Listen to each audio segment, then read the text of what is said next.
Good afternoon, everyone. I'm Belinda Gaston, Principal Associate for Health Communications in the Public Health and Epidemiology practice here at Westat. Welcome to our first in our new series at Westat called Asking the Experts. We are so excited to host these quarterly discussions. We'll be talking about various issues throughout the year. And really the goal is for us to bring together experts with many perspectives and ideas and shed light and offer approaches to tough challenges in health, education, social, and economic policy. This first discussion is one that's very timely because yesterday we recognized World AIDS Day. So today's discussion features some panelists of experts, some who are near and dear to my heart. And we're just going to have a conversation that we hope will get us all kind of thinking about how we can continue to work to end HIV in the US, especially in this world changed by COVID-19. We want to talk about what opportunities and setbacks that we're coping with within this pandemic. And our hope is that you leave this conversation with new ideas, some energy to keep going on in your work as we end the epidemic. Well, I get the opportunity of introducing our wonderful panelists. I am so excited. I find this a privilege. And so we are going to introduce, and we do have, I think, one panelist who will be joining us shortly. She had some delays, but I want to first introduce to you Dr. Cristian Chandler. Dr. Chandler is a social and behavioral scientist and has held postdoctoral research fellowships at the University of Pittsburgh and Emory University, and was a visiting research faculty member of Yale University School of Public Health. Dr. Chandler is an incoming assistant professor of medicine at Vanderbilt University. The focus of his research is social justice, health equity, and disease prevention among sexual and gender minorities, particularly in communities of color, with a special interest in community-engaged research. His most recent work centers on biobehavioral HIV prevention, sex work engagement, and intersectional stigma. So Dr. Chandler, say hi to everyone and welcome. Good afternoon, and thank you for having me. Thank you for being here. Next up, I have the privilege of introducing Leisha McKinley-Beach. Leisha is the founder of and CEO of Cush Health Impact and Leisha.org, and serves as a consultant on HIV and other health issues that affect Black communities, specifically Black women. Earlier in her career, Leisha was HIV Prevention Program Manager for Fulton County Department of Health and Wellness, the Director of Technical Assistance and Stakeholder Engagement for the Black AIDS Institute. She was HIV Prevention Director for the Georgia Department of Community Health and Prevention Program Supervisor for Florida Department of Health. She has developed and launched an HIV testing initiative, oversaw the development of Atlanta's HIV prevention plan, and engaged faith-based communities in the HIV response. Leisha, welcome. Say hi to everyone. Good afternoon. Thank you so much, Belinda, for having me. Thank you for being here, Leisha.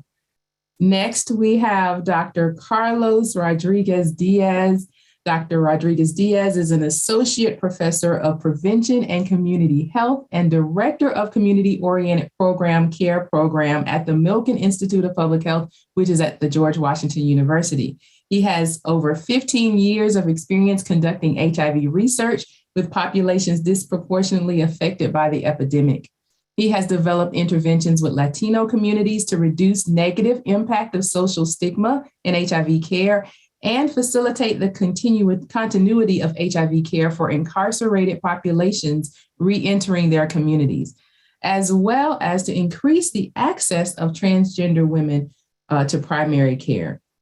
He is currently conducting HIV research with Latino communities in the Washington, D.C. area to increase PrEP uptake, as well as to understand the impact of the COVID-19 pandemic on the continuity of HIV prevention and care services. Welcome, Dr. Rodriguez-Diaz. Gracias, thank you. It is my honor to be part of this panel.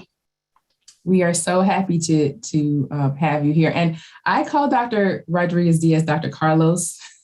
So if I let that slip, just forgive me, but that's how I've known you. So that's perfect. Okay, perfect. All right. So we have one other panelist that has not joined us yet. So I will wait to introduce her once she is able to join us. But we're going to go ahead and get started. And I think, after all of the World AIDS Day posts and communications yesterday, this conversation is very, very timely. We want to really talk about the progress and challenges and opportunities towards ending the HIV epidemic in the U.S. We know that in 2019, there were 34,800 HIV diagnoses. Now, this was a small decline from the previous year, but there's still so much work that we have to do. And I don't need to tell you that. I'm preaching to the choir here. But depending on who you ask, we'll get different answers about whether we're reaching the goal of ending HIV. On one hand, we have the advantage of prevention methods like one-a-day treatment regimens and PrEP and at-home testing. But on the other hand, we still have stigma and discrimination and other challenges that are persistent in some communities. So I want us to talk about progress for a moment, and we're going to start there. So here is your first question. How would you describe the progress towards ending HIV in the U.S. over the past 18 months? And I'm going to start here with Ms. Leisha McKinley-Beach. Leisha. Thank you, Belinda. And I must say that I'm normally the person that you want to talk about progress, but it's very challenging to do so without talking about what has been front and center the past 18 months. And the one thing that's been front and center is showing us that our public health slip was showing. And that's one of my Southern colloquialisms about there were some things that is impacting our health overall that got highlighted even more with COVID. And one of those things in particular, and it becomes a foundation for this entire conversation, and that is equitable quality access to healthcare. And it wasn't new. It didn't happen because of COVID, but it definitely got highlighted because of COVID. And so acknowledging that, also acknowledging that socioeconomic status became front and center. When we began to talk about essential workers, many of those workers weren't able to practice all the prevention strategies that those of us in public health were recommending because of the jobs that they have, being essential workers, not oftentimes being able to social distance, not oftentimes being able to stay at home.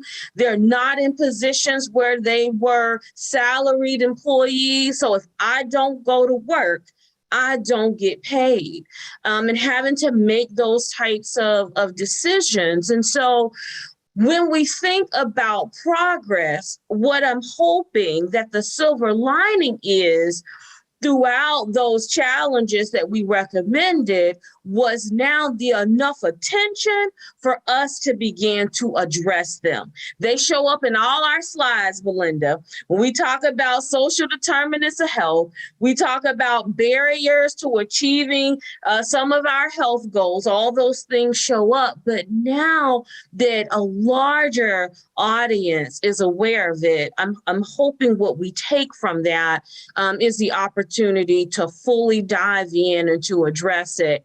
And the last thing that I'm going to say as it relates to HIV, starting with a challenge as well, is this is an opportunity. It's a great opportunity for us to take those challenges and reverse them into successes. We've had HIV home testing for a minute now. It hasn't been prioritized. There are some of us, these older heads, these older dinosaurs. I ain't talking about you, Sister Tori. You from the new generation, but some of us who felt like, oh, the person got to be in front of us to be able to give them their test results.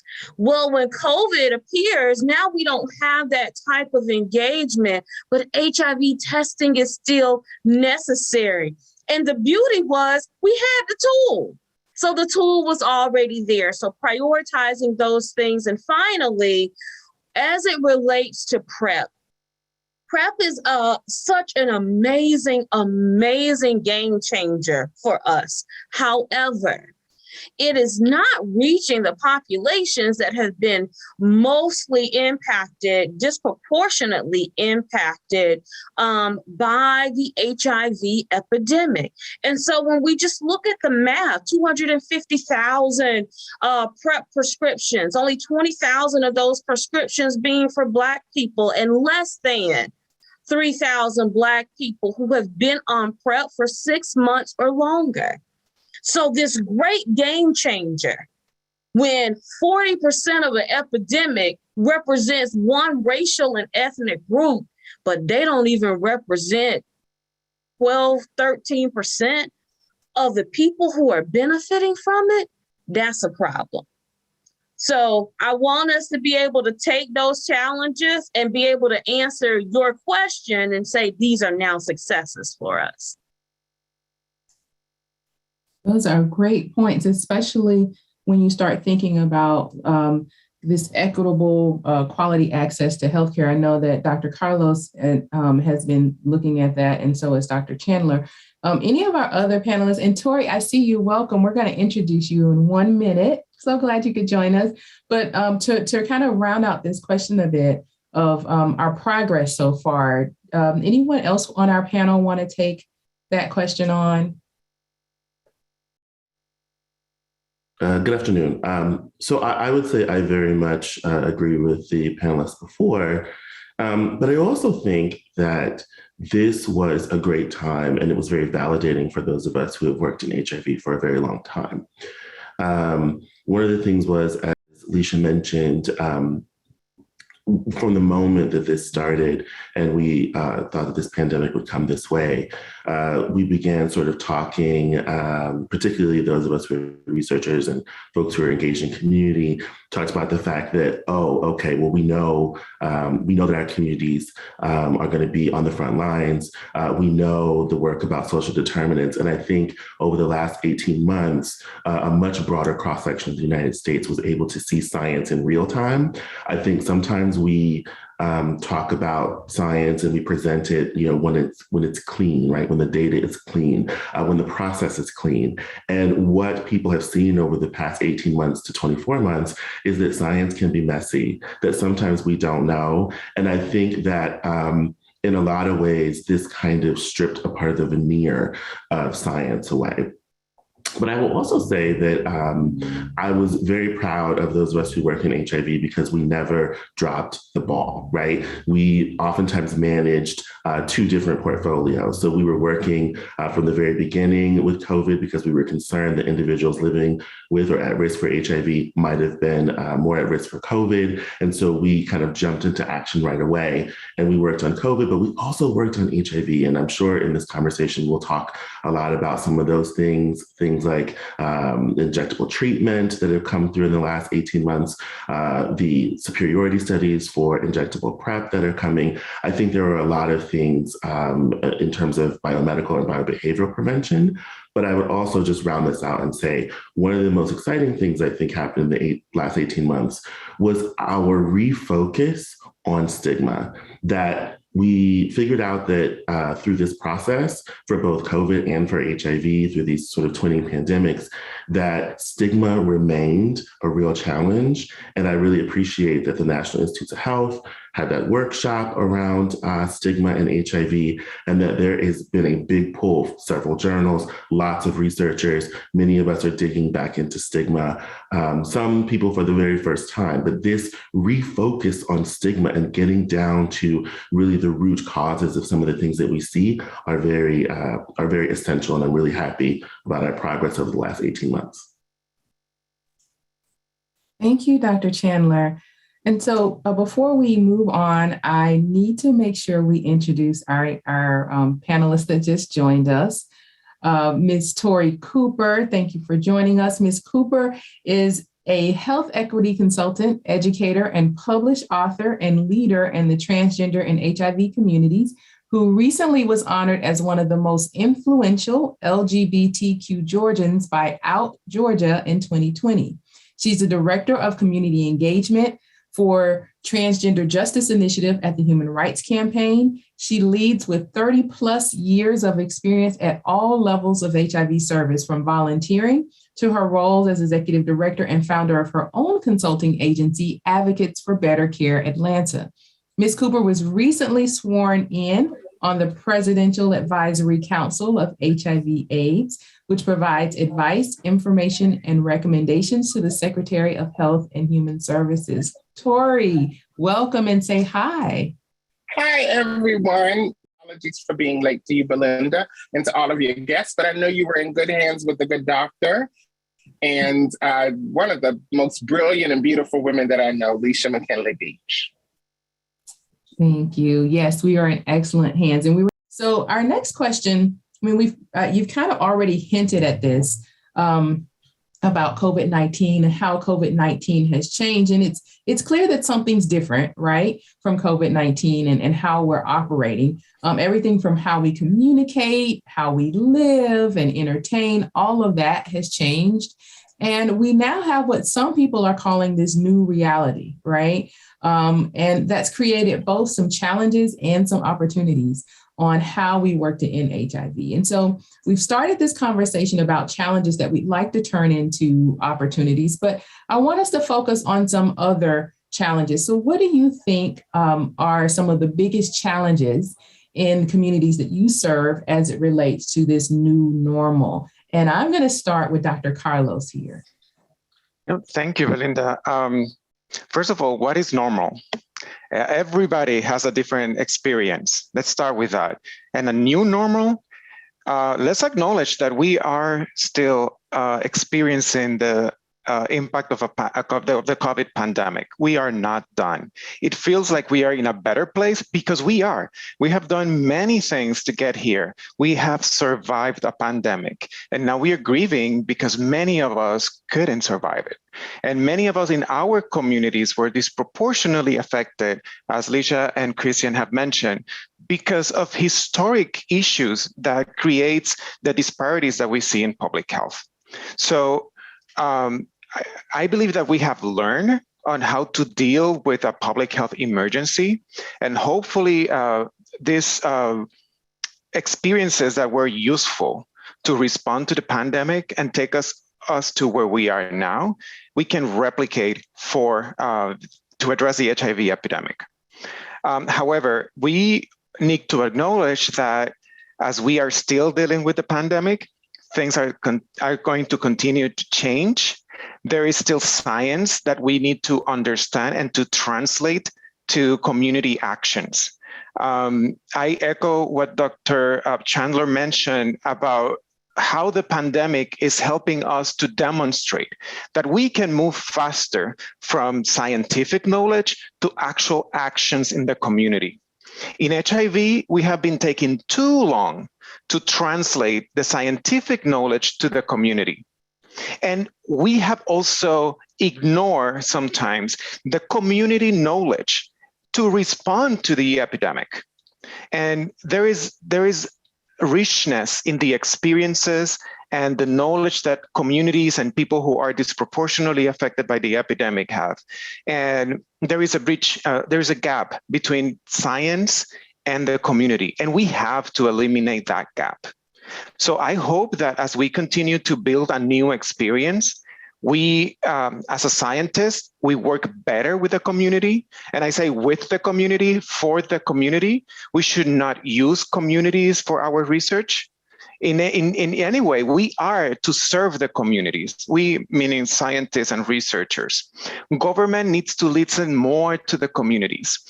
And if once we are in a better place with the COVID pandemic, we need to take time and document and make sure that we capture everything that we learn, everything that we have accomplished over the past 2 years or so, because it will help us not only for the end of the HIV epidemic, but to deal with the root causes of health inequities in our communities. Other panelists want to add to that. Thank you, Dr. Carlos. Tori. I'd love to talk a little bit. So I'm a Black trans woman and here very happy and proud of who I am in the community that I represent. And one of the things that we've learned, I think everyone on this call would agree that engaging and keeping trans people, particularly Black and brown trans people, engaged in care has been extremely difficult. One of the things that COVID has taught us, similar to what the doctor just said, is that we know telehealth works for a lot of people.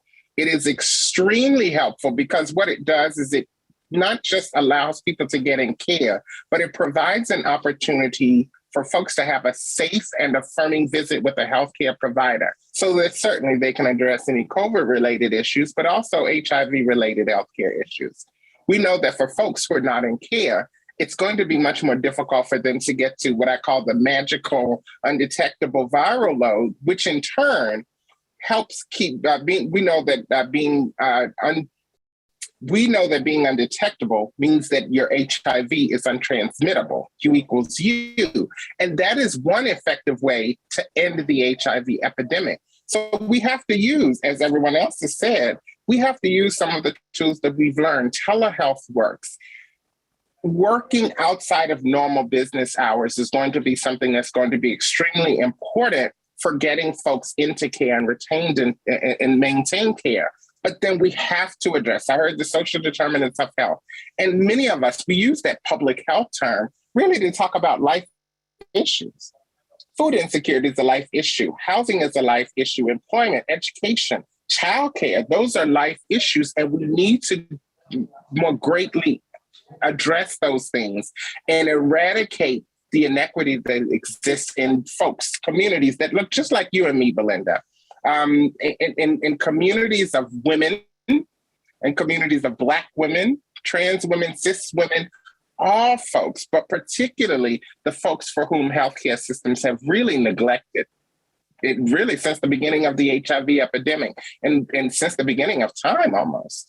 We've not heard of research done specifically for Black women. It's just not something that we hear about. And so we've learned from COVID that we have to be much more intentional about who it is that we're engaging and how we're engaging them.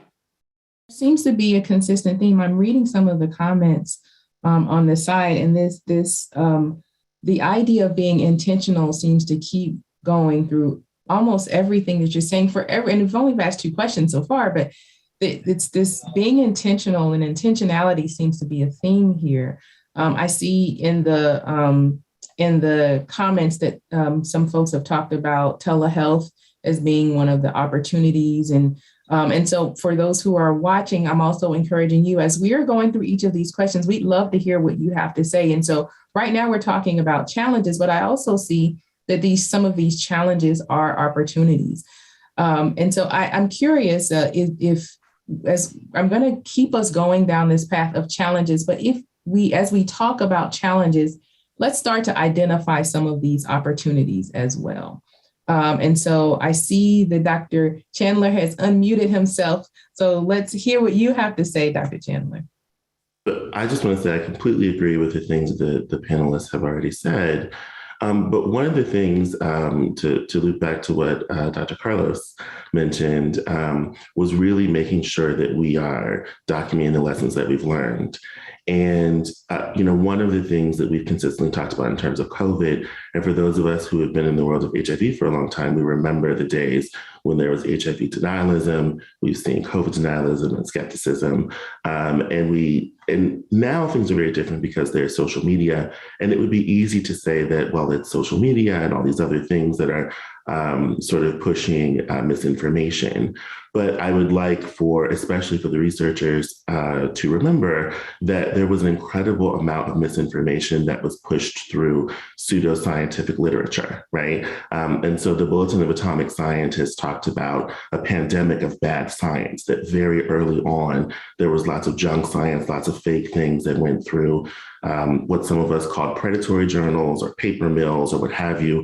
And those things were later sort of taken to social media. So again, the roots of some of that, for those of us who are scientists and for those of us who are in the scientific community and speak to the scientific community, part of it is figuring out how we not only protect against some of this sort of junk science, pseudoscience, but also making sure that we are no longer engaging in what's called a pull strategy, the idea that we put something on a website or we put something somewhere and like that's enough, right? We learned during the COVID-19 pandemic that we have to engage in a push strategy. We must develop strategies to put this in community, to use trusted voices in community, to literally push this out, because fairly early on, we learned that there was so much happening, there was so much confusion. And for those of us who were community engaged scientists, we found, at least I and some of my colleagues found, a great importance in wading through that for our community partners who were being inundated with questions. And so I think we've learned that, but also this idea of how to work with the internet and how to work with sort of social media and being able to better communicate with our communities. Tori. Yeah, if I can jump in, thank you for mentioning that, Dr. Chandler. What I also heard is a need for greater leadership development at all phases. The longer you work in HIV, the more that you realize that there are Black researchers, there are Black evaluators, there are Black teachers and educators, there are Black people who are living with HIV. And I talk a lot about Black people because I'm Black. And I was raised by Black people. And so that is without question my priority community, but our work encompasses a lot of other communities as well. But when we talk about leadership, we have to understand that there's a certain level of gatekeeping that exists. And in order to really move ahead to the next level, we've got to open some of those gates so that more people are allowed into the kingdom of leadership. And that means preparing folks with everything that they need, not just clients, but also work on behind the desk. That means that we need to infiltrate these systems in making sure that we have doctors and medical providers who are representative of the country. Because as a Black woman, I can tell you what it feels like to be in pain. And I can tell you what it feels like from an emotional aspect to have a breakup with a Black man. But as a person who's engaged in care, I can tell you how that affects not just my mental health, but also my physical health as well. And if we go to the same church or our churches know each other, our pastors know each other, then there's a certain kinship. It means that in some ways we speak the same language. And I always encourage that providers and people who provide services, whether that's as a medical provider, as a mental health provider, as a tester, as a counselor, whatever you do, if you're a janitor at a place, that you're multilingual. And it doesn't mean that you have to speak Spanish and French. It just means that you have to be able to speak the language that all of the folks who come in understand, the languages. That means that you have to be able to speak Ebonics when it's appropriate. That means that you have to speak North Side and West Side when it's appropriate. It also means you need to speak South Side and Midtown when it's appropriate. And being part of the community that you represent is one of the best ways that we can really, really be multilingual in the way that we're providing services and resources to our communities. So, to me, it's very interesting. It sounds like, so we talked about this, the theme of intentionality here. Now I'm hearing kind of leadership development and communication. And those things are coming up as challenges, but also opportunities. And so I was originally going to ask you what those opportunities were, but now I'd like to push a bit under this conversation of, with these things being identified. I mean, Dr. Carlos talked about, not doing research on the communities, but engaging communities in a different way. We talked about the intentionality again for all of the work. We talked about leadership development, how we communicate, who's at the table. What kinds of strategies? Let's say that the folks, I don't know who all is on this this call, but let's say there are people who are like, you know what, I am inspired, I'm ready to get started. You know, what would be the one thing you think that they could do to get started as they plan for 2022? We're in December, everyone's thinking about 2022. Based on all these things that you talked about, what's the one thing you wish, if you had your chance to say, I want everybody to do this, what's the one thing you want people to be thinking about or to do as they prepare to go forth in these areas? I'll offer something so I can leave some space for other people. But one thing that I encourage everyone to do is listen to your clients. Hold meetings where they are the ones not only leading the meetings, but providing the input. And just shut up and listen and take notes. And then use those notes to to directly impact the types of services and resources that you're providing back to them. So develop CABs, community advisory boards, and then listen and do what they say. I'll totally agree with Tori. She just shared with us how she feels that she has to infiltrate in order to make changes. That's terrible. So that speaks of the need of different structures where decisions are made to listen, to put communities and participants first. Then we can do everything else. If we keep prioritizing without community members, without the people who need the services, we are going to continue to fail, or we won't be as successful. So I agree, Tori, let's shut up and listen more. Of course, I agree with those two things. And I think there are really, two things that I would hope for in 2022. The first, I think, is breaking down monoliths. I think that in HIV, we get very used to sort of talking about particular groups that are sort of these catch-alls. And I think we have to really break that. So one of the groups that I look at, for example, is sexual minority men, but that encompasses a lot of different groups. And so if we're going to get to these disparities, if we're going to understand what's going on, we got to sort of, it's almost like nesting dolls. We got to unnest that and figure out who are the groups that are inside that. So one of the groups that I work with are men who have sex with men, or who have exchanged sex, or who get engaged in sex work, right? And their lives are very different than other sexual minority males, and some of the things that they encounter are very different. And so, as we think about that, I encourage people to think and to again use the word of the day, intentionality, about who it is that we're thinking about. And I would say the other thing is to really think about how we seek to engage those populations. Where are we finding them? And how do we communicate with them in terms of who is included? There was a great article earlier this year in The Body with the adult film actor and content creator, J.D. Blackstone, who said, he really wanted to do more in terms of HIV prevention and in terms of HIV care in the community, and that he felt stigma when coming, and he was prevented from taking on leadership roles simply because he had been in adult films. And, that is a conversation that we absolutely need to have. It's an example of that gatekeeping. This is someone who I think in a lot of ways has told his story and been very powerful in doing so. And we are missing out on opportunities when we are not promoting and when we are not recognizing that kind of leadership and that kind of potential. And I agree with everything that the panelists have said. And I'm also noticing there's a common thing that continues to come up in the chat around Black women.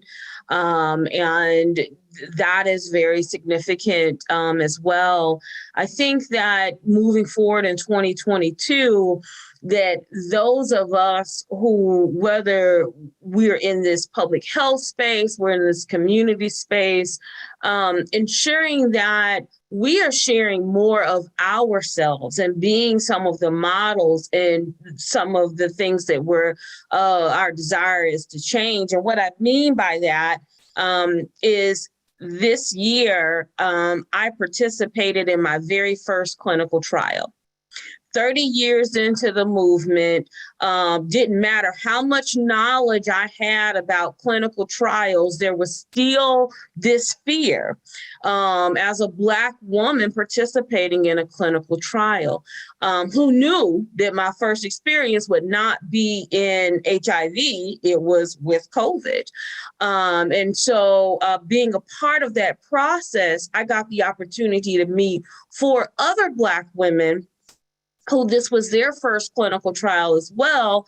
And we all had a personal experience, a story as to why now this was important to participate. And so sharing that story, I had more people that I was unaware of, even in our own HIV workforce, that said they had thought about it. Some of their concerns were the same concerns that I had, but now that they had seen somebody who look like them go through it, and I'm still alive, you know, that they would also move forward. And so using more of ourselves and our stories as a model about how we want to be treated and how we can be engaged in these things that are impacting our community is so necessary.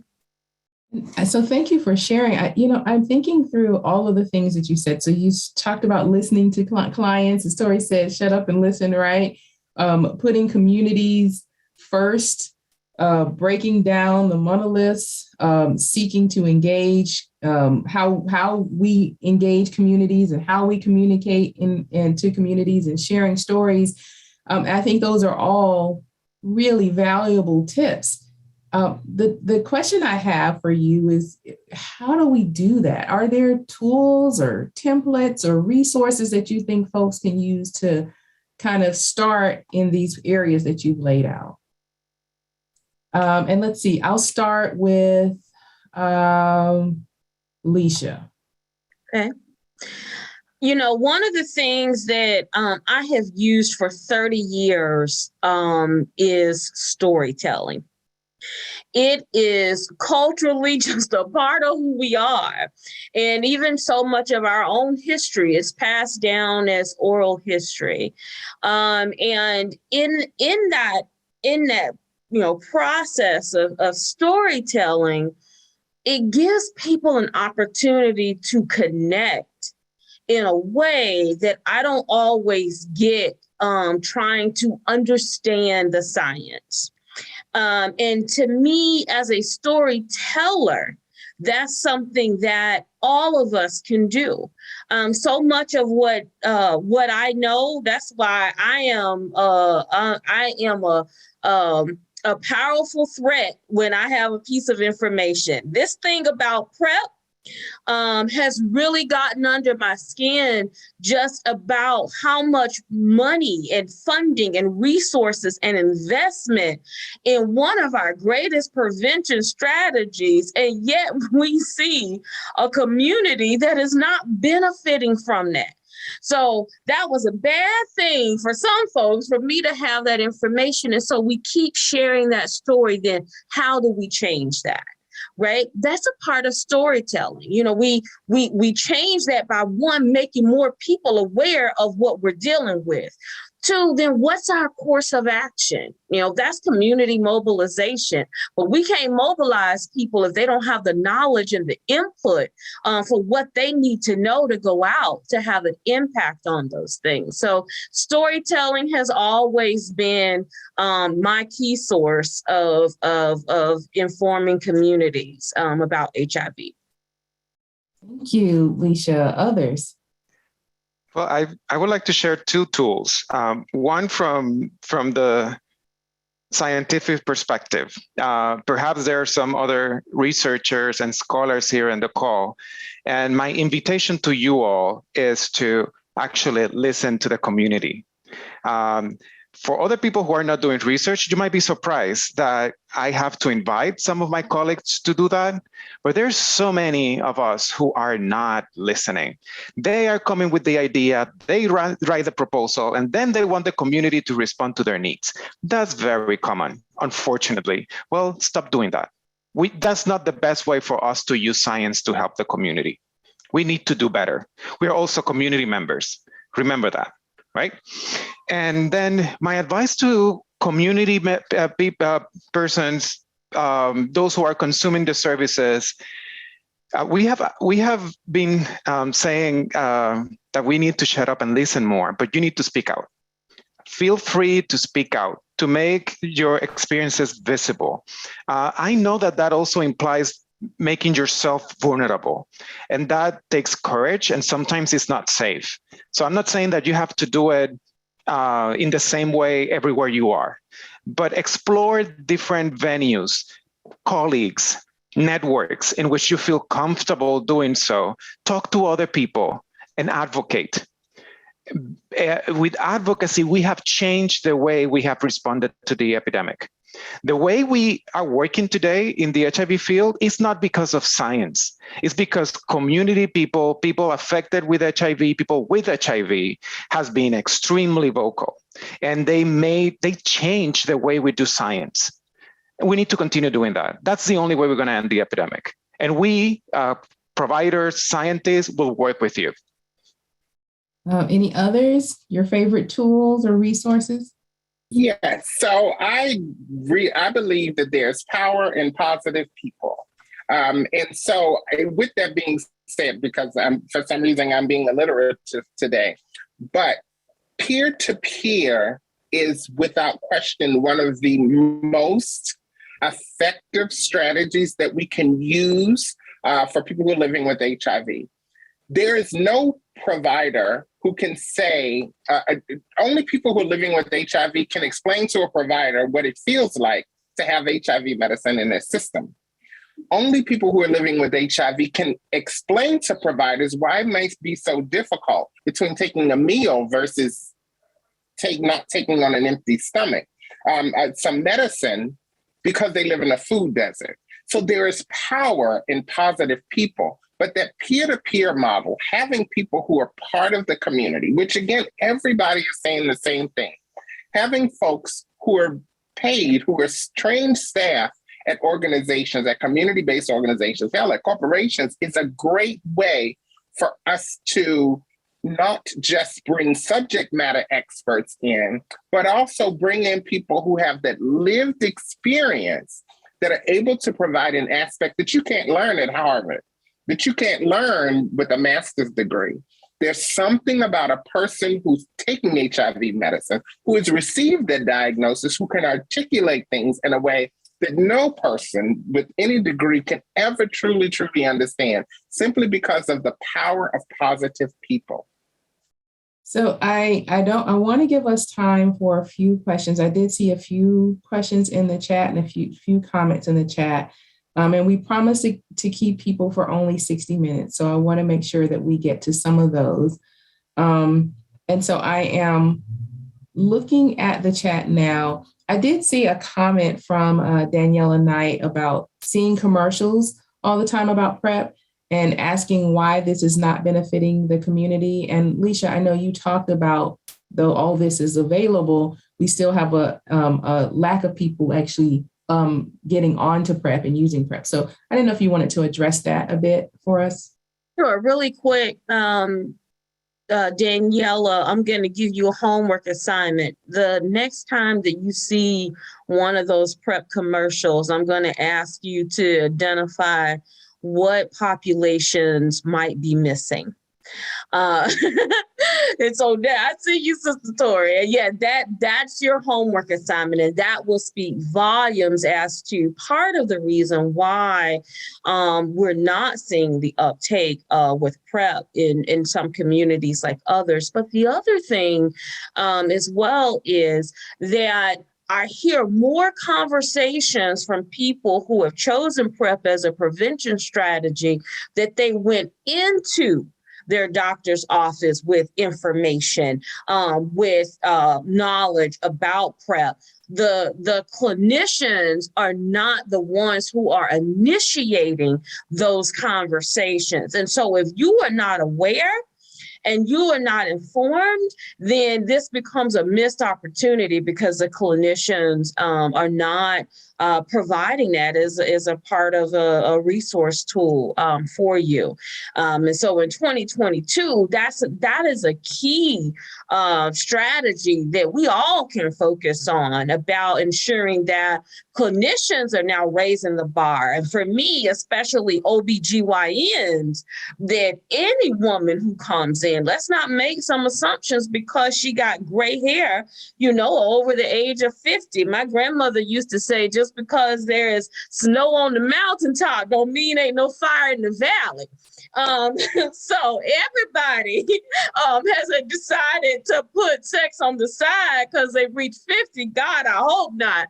But if OBGYNs are still need to be having these conversations as well to ensure that women know that PrEP is an option for them. Thank you, Leisha. I see another question here, and this is for our researchers. So Dr. Carlos and Dr. Chandler, I see a comment here that says that with COVID, there is a more intentional support. There's more intentional support for community engaged research, CER.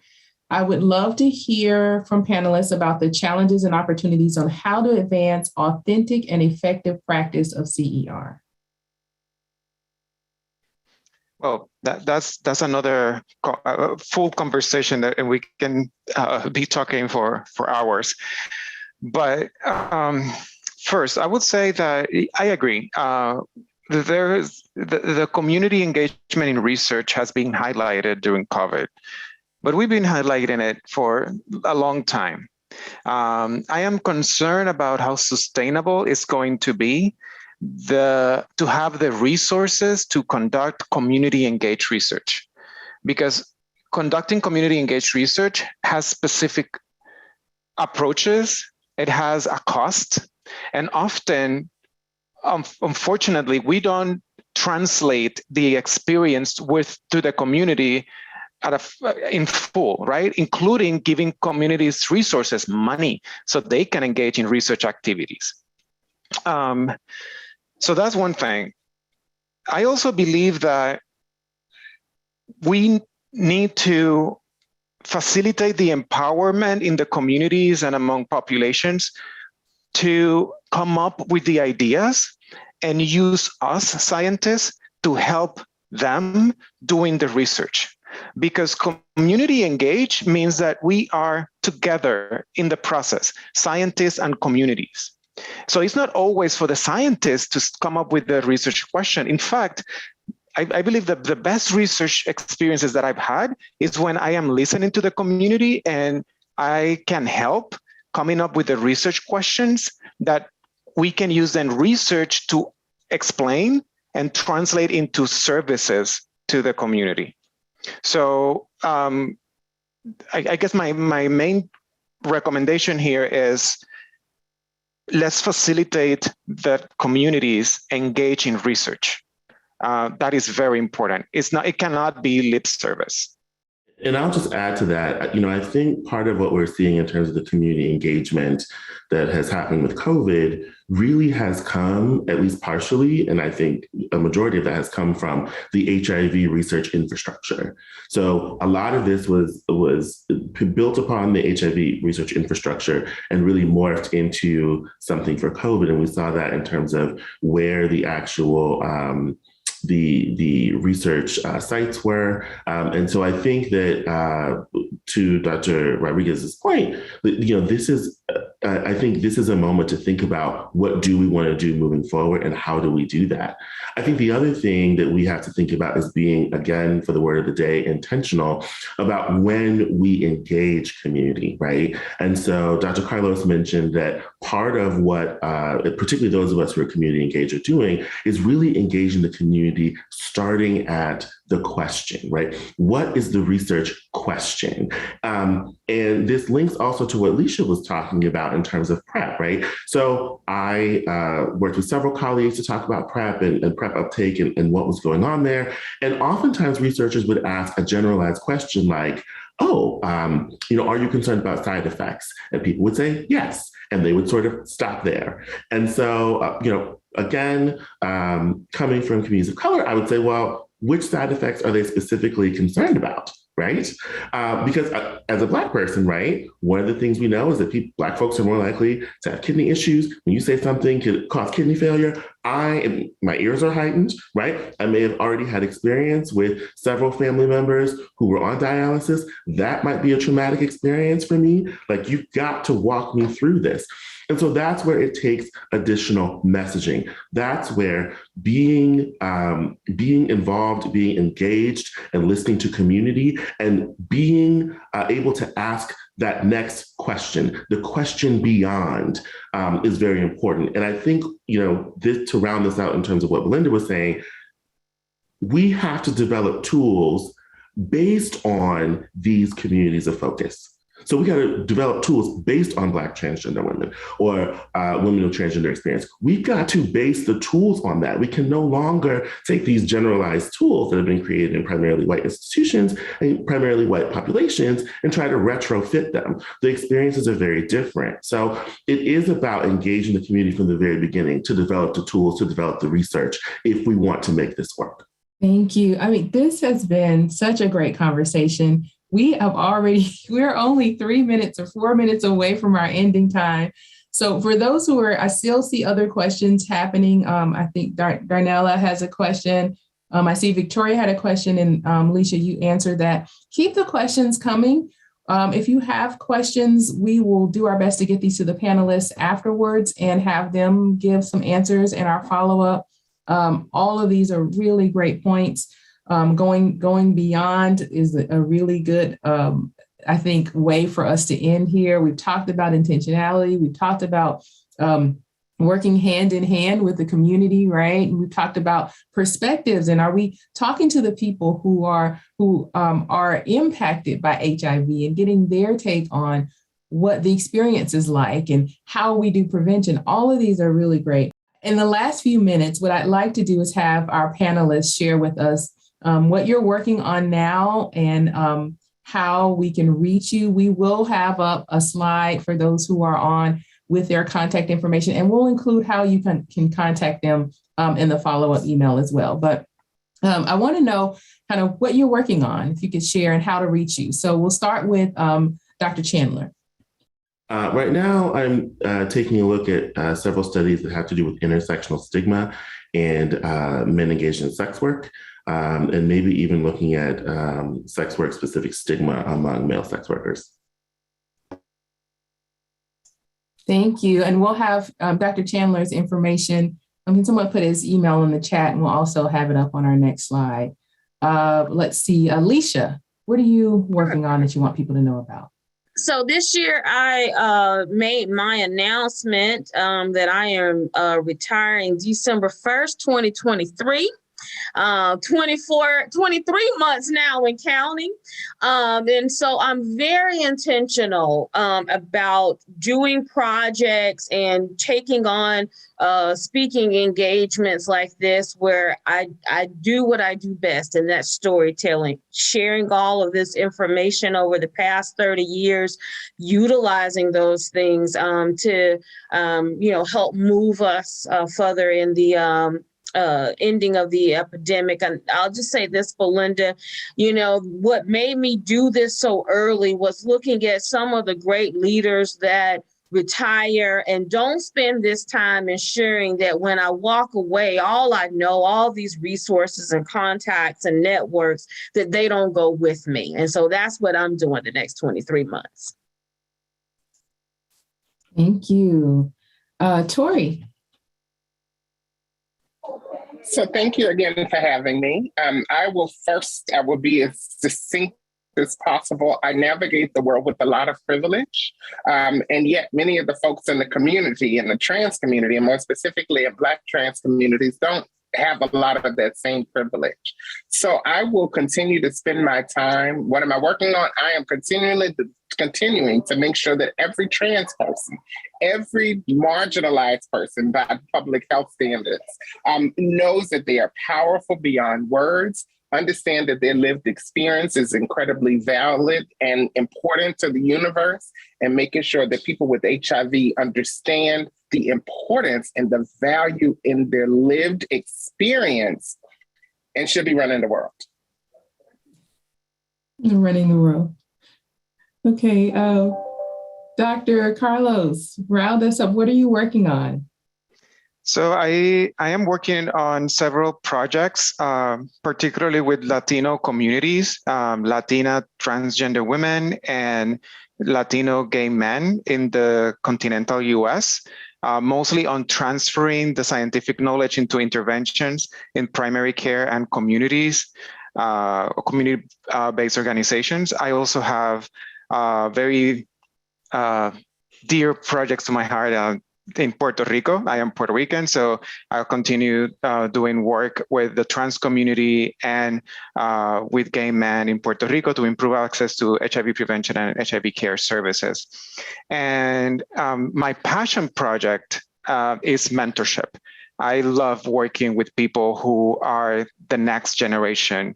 And I have found out that it seems like I'm a good mentor, and that's a talent, it's a privilege that I want to use, because it should not be a privilege that you find a mentor that have your passions and that it represents you, your community in academia. So I am using that privilege to disrupt the structures of powers that keep us, people of color, far from decision-making, and particularly in academia. Okay, so participants, you heard it here first. Leisha McKinley-Beach and Dr. Carlos Rodriguez-Diaz are offering to mentor you. Reach out. If we could just have the final slide put up so that we can have the contact information while I say this. Huge thank you so much for all of our panelists. You are amazing. I appreciate your time and your energy here. We will continue to receive questions for folks who are on, and you still have a question. You can contact us at westat@westat.com. We'll be sure to get your questions over to the panelists. Again, that's westat@westat.com. We have all of our panelists' emails up so that we can get those to you. And remember, if you, as a registered participant, you'll receive follow-up information with their emails. This has been, as my grandmother would say, a plum pleasing pleasure to have you all here and to speak with you. From our Westat colleagues, we are grateful that you have joined us and hope that you join us for the next quarterly webinar in our webinar series of Asking the Experts. So thank you so much for your participation. Thank you for your time. And until our next quarterly webinar, we'll say our farewells now. Thank you so much. Take care and be well.